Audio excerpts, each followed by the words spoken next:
Hai, Assalamualaikum warahmatullahi wabarakatuh. Nama saya Muhammad Fitri bin Muhammad Taha. Saya 19 tahun.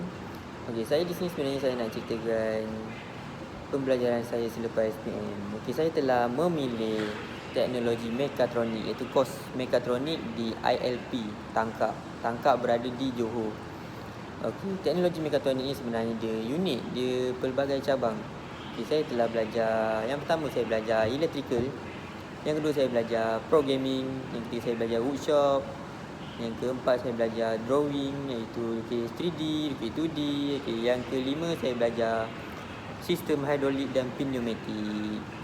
Okey, tujuan saya buat video ni sebenarnya saya ada tugasan bagi subjek hidrolik dan pneumatik. Okey, saya diberi tugas untuk mencipta sebuah mesin yang menggunakan sistem hidrolik dan pneumatik ni. Okey, sebelum tu saya akan terangkan sedikit tentang hidrolik dan pneumatik. Okey, hidrolik dan pneumatik sebenarnya dia sebenarnya litar yang sama, tetapi dia hanya berbeza kuasa yang digunakan. Okey, sistem hidrolik ni sebenarnya dia menggunakan kuasa daripada tekanan minyak, manakala pneumatik dia menggunakan kuasa daripada tekanan angin. Okey, saya telah mencipta sebuah mesin membasuh ayam, iaitu chicken washing machine. Sebenarnya mesin ni dia lebih main project kepada mesin ambil dan letak, iaitu pick and place. Daripada ambil dari satu tempat dan letak di tempat lain, ambil letak. Okey, saya akan ceritakan sedikit tentang saya punya mesin ni. Mesin saya ni menggunakan output 4 silinder dan menggunakan 6 solenoid. Okey, saya cerita Okey, silinder ni fungsi dia ialah extend, retract, keluar, masuk. Itu je fungsi dia. Okay, saya menggunakan 4 silinder dan 6 solenoid. Solenoid ialah fungsi dia adalah untuk mengawal silinder tadi, mengawal dia extend atau retract, mengawal keluar atau masuk, dia yang kawal. Okey, macam mana saya ada 4 silinder tapi saya ada 6 solenoid? Macam ni. Solenoid ada pelbagai jenis. Ada yang single solenoid, ada yang double solenoid. Okey, single solenoid menggunakan spring. Dia hanya keluar, dikawal keluar, dan masuk tu dia akan menggunakan spring. Jadi dia cuma kawal satu je. Itu single solenoid. Kalau double solenoid dia menggunakan dua. Satu kawal keluar, satu kawal masuk. Satu kawal keluar, satu kawal masuk. Macam tu. Okey, silinder saya yang 4 tadi. Yang pertama silinder A, yang kedua silinder B, yang ketiga silinder C, yang keempat silinder D. Okey, silinder yang pertama menggunakan single solenoid. Satu. Silinder yang kedua pun menggunakan single solenoid, 2 solenoid dah. Silinder yang ketiga, silinder C, menggunakan 2 solenoid. Jadi dah 4 solenoid. Okey, manakala silinder yang D pun menggunakan 2 solenoid. Jadi 4 tadi dah jadi 6 solenoid semuanya. Okey, selain daripada double silinder tadi, saya juga telah menggunakan timer dan juga limit switch. Timer bertujuan untuk memberi timer kepada mesin saya tadi, dapat melambatkan sikit. Dia memberi timer. Manakala limit switch fungsi dia untuk mengawal double silinder tadi. Dia akan mengesan mesin double silinder tadi extend atau retract. Okey, mari saya terangkan proses-proses yang telah saya buat. Okey, inilah projek yang telah saya cipta. Ini dia, iaitu mesin basuh ayam, iaitu chicken washing machine. Okey, dia menggunakan 4 silinder. Saya tunjuk silinder. Okay, ini main projek ni sebenarnya ialah penyangkut di sini. Penyangkut ni main peranan penting, iaitu dia ambil daripada konveyor A ni dan dia akan letak di konveyor B. Ambil ayam di konveyor A, letak konveyor B. Dia akan berulang. Okey, saya akan tunjukkan silinder yang telah saya gunakan. Sini penyangkut di sini. Saya akan zoom sikit. Okey, sini. Ada penyangkut. Okey, penyangkut ni yang menggerakkan ayam, yang akan mengambil ayam, iaitu pick and place. Ambil dari konveyor A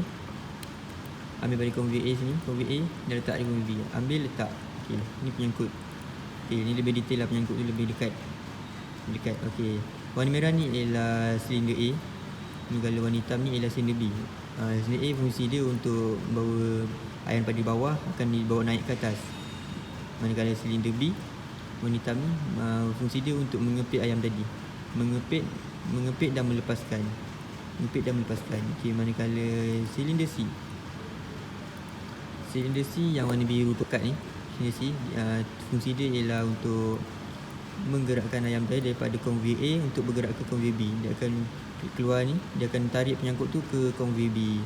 Okay, manakala conveyor C ialah conveyor C. Silinder C ialah di sini warna hijau ni. Okay, bila ayam telah diletak di conveyor B, ayam akan bergerak melalui ke sini table ni, melalui conveyor. Dia akan letak di sini. Bila ayam dah letak di atas table ni, di sinilah silinder C akan bergerak, akan extend. Dia akan menolak ayam tadi pergi ke atas ni. Ini adalah penimbang. Ayam akan ditolak ke atas penimbang ini dan ayam akan diusahakan oleh pengusaha ayam lah. Okay, macam inilah proses dia. ini ialah litar bagi saya punya mesin tadi. Ini litar yang proses mesin saya tadi macam ni. Okey, saya akan terangkan. Okey, ini ialah silinder A, ini ialah silinder B, ini ialah silinder C, ini ialah silinder D. Okey, ni pula limit switch. A0 dan A1 limit switch bagi silinder A, B0 dan B1 limit switch bagi silinder B, C0 dan C1 limit switch bagi silinder C, manakala D0 dan D1 limit switch bagi silinder D. Okey, ini adalah solenoid yang saya cakap ada 6 tadi. Okey, Y1, Y2, Y3, Y4, Y5 dan Y6. Okey, silinder 1 menggunakan satu solenoid saja untuk mengawal silinder A. Silinder B juga menggunakan satu solenoid iaitu Y2. Silinder C berbeza kerana dia telah menggunakan dua solenoid iaitu Y3 dan Y4. Y3 mengawal extend dan Y4 mengawal retread. Manakala D juga sama dengan C, menggunakan dua solenoid. Y5 mengawal extend, Y6 mengawal retread, iaitu masuk, extend keluar. Okey, kita pergi ke litar. Mana dulu? Off. Okey, ini adalah litar saya bagi memproseskan mesin tadi, bagi menggerakkan silinder A, silinder B, silinder C dan silinder D. Okey, ini ialah push button on. Okey, dalam masa mesin belum bergerak, belum operasi, silinder B saja yang sudah extend, itu keluar. Manakala silinder A, silinder C dan silinder D masih retread ke dalam. Okey, saya tekan push button on. Push button on ni merupakan button start bagi mesin. Okey, saya tekan on. Okey, dia akan timer. Okey. Semasa push button on ditekan, silinder A akan extend keluar. Extend, dan maka penyangkut di mesin saya tadi akan turun ke bawah dan ditimerkan. Kemudian silinder ini akan menyentuh A1. Apabila dia menyentuh A1, kita sambung. Okey, timer. Okey. Apabila menyentuh A1, silinder B akan retread, akan masuk ke dalam. Maka bila penyangkut tadi dah turun ke bawah conveyor, dia akan dah turun di ke bawah. Kemudian penyangkut itu akan mengepit ayam tadi, dia akan mengepit. Jadi dia akan retread di sini, akan mengepit. Kemudian silinder B ni akan menyentuh B0. Okay, bila dia menyentuh B0, kita tengok. Sambung. Okey, di sini. Okey, silinder A akan kembali retread ke belakang. Jadi penyangkut bila dia dah mengepit ayam tadi, penyangkut tu akan naik semula ke atas. Dia akan naik semula ke atas. Kemudian kita sambung. Dan kemudian dia akan ditimerkan. Bila dia dah naik, dia akan timer mengira selama 2 saat. Kemudian C. Kemudian silinder C pula akan extend, iaitu penyangkut tadi akan dibawa pergi daripada conveyor A, akan dibawa pergi ke conveyor B. Kemudian dia akan ditimerkan selama 2 saat. Kemudian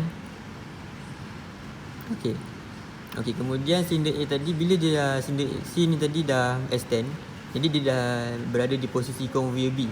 Kemudian silinder A akan mula extend, dan iaitu penyangkut tadi akan diturunkan semula ke conveyor B. Jadi kemudian dia akan ditimerkan. Okey.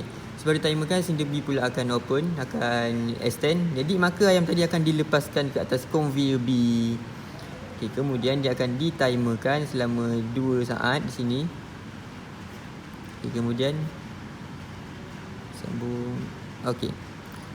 Okey, kemudian cylinder A akan retract ke belakang, iaitu dia akan kembali ke tempat asal. Penyangkut tadi akan naik semula ke atas dan okey. Kemudian bila dia naik ke atas, cylinder A akan kembali ke posisi asal, iaitu dia akan bergerak ke conveyor 1 semula, conveyor A semula, dan kemudian selepas itu cylinder D akan extend. Jadi cylinder D tadi dia bila ayam tadi telah diletakkan di atas conveyor 2, itu conveyor B, ayam tadi akan ditolak ke atas penimbang menggunakan cylinder D. Kemudian bila ada cylinder D, cylinder D akan kembali semula masuk ke dalam, iaitu akan retract semula ke dalam dan dia akan menyentuh D kosong. Bila dia menyentuh D kosong, proses akan di reset semula. Dia akan berulang. Kita tengok dia ke kosong, dia akan ulang semula. Begitulah prosesnya. Dah. Okey, proses ni dia akan berulang dan yang mematikannya ialah push button off. Okey, proses ni akan berulang selagi push button off tidak ditekan. Saya tekan, dia akan off macam ni. Okey, kita akan kembali seperti biasa, dia tidak beroperasi. Sekian. Okey, sekarang kita berada di penghujung video. Saya harap video yang saya cerita ni dapat memberi sedikit sebanyak ilmu pengetahuan tentang sistem hidrolik dan pneumatik. Jika ada kekurangan video, maafkan saya. Saya dah buat habis baik. Saya akan buat lebih terbaik lagi untuk anda semua. Okey, akhir kata, kita sebagai seorang pelajar, kita perlu belajar bersungguh-sungguh dan jangan mudah untuk berputus asa. Bye-bye.